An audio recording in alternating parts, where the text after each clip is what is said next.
Timeline, 5000 ans d'histoire, Richard Fremder. Les fouilles de Göbekli Tepe débutent officiellement en octobre 1995, avant même d'enfoncer la moindre pelle dans le sol. Klaus Schmidt applique alors une règle fondamentale de l'archéologie: observer, inventorier, cartographier tout ce qui affleure à la surface doit être relevé avec une extrême précision, parce que chaque fragment visible est déjà un indice sur la nature du site. Le tel est donc méthodiquement parcouru.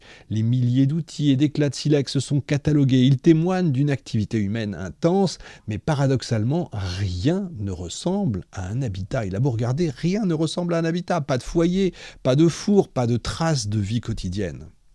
En revanche, Schmidt met rapidement la main sur une série d'objets pour le moins énigmatiques. Encore une fois, de grands fragments d'anneaux en pierre, parfois larges de plus d'un demi-mètre, ainsi que plusieurs sculptures monumentales en calcaire. Certaines de ces sculptures sont immédiatement reconnaissables. Leur style rappelle tout simplement celui de Nevali-Sauri, un sanctuaire néolithique dont je parlais tout à l'heure, déjà fouillé par Schmidt.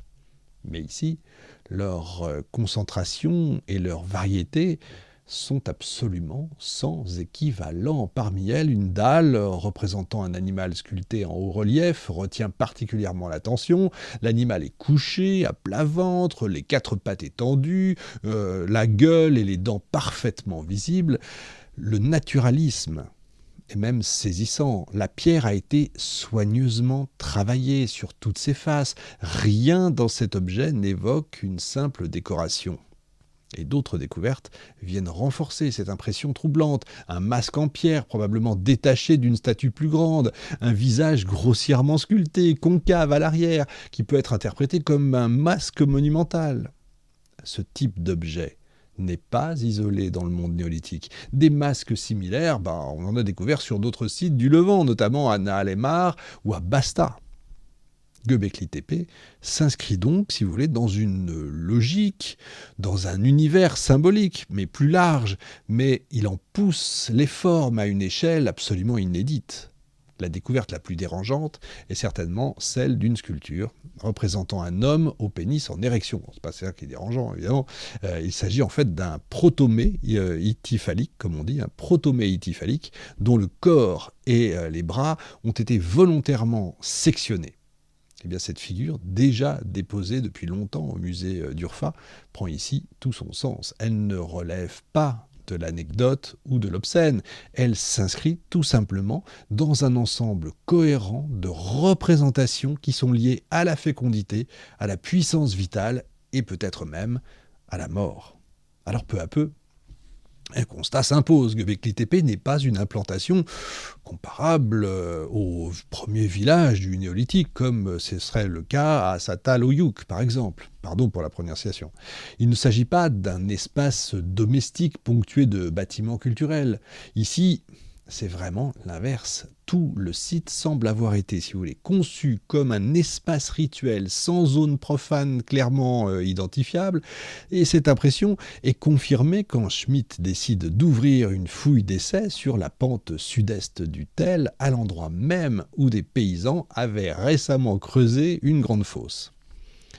Dans la paroi de cette excavation, il distingue le sommet de murs soigneusement construits et surtout un sol qu'on appelle en terrazzo, en terrasse.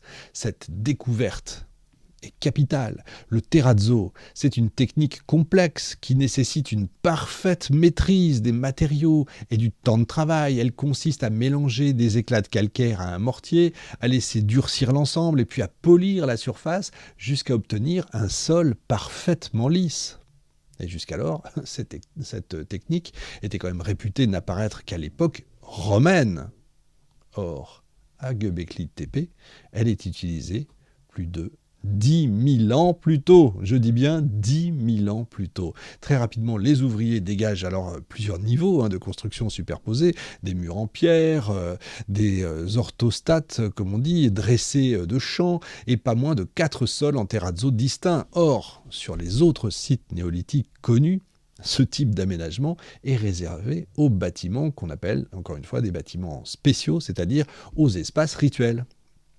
À Göbekli Tepe, ces caractéristiques ne sont absolument pas l'exception, elles sont tout simplement la règle. La datation confirme l'ampleur de la découverte. Ça, c'est absolument incroyable. En l'absence de céramique, les archéologues se fondent sur l'étude des outils lithiques qui sont retrouvés. Les vestiges les plus récents appartiennent au néolithique pré-céramique B, comme on dit, tandis que certains indices renvoient à des couches plus anciennes encore, qui datent du PPNA. Alors, je ne vais pas rentrer dans les détails, je le ferai dans le bonus, si vous voulez, c'est-à-dire uniquement pour les abonnés. Göbekli Tepe est donc actif entre le 10e et le 9e millénaire avant notre ère, à une époque où l'humanité érige ses tout premiers monuments. À ce stade des fouilles, une conclusion devient inévitable. Göbekli Tepe n'est pas un lieu de vie. Encore une fois, c'est un sanctuaire de montagne, construit, fréquenté, remanié pendant des siècles par des populations qui sont venues de toute la région. Un lieu où le rituel n'est pas un aspect de vie sociale, mais son cœur même. Et cette révélation ouvre une question vertigineuse. Quelle force, quelle croyance, quelle représentation du monde pouvait pousser des sociétés de chasseurs-cueilleurs à consacrer autant d'énergie à un lieu unique dédié au sacré ?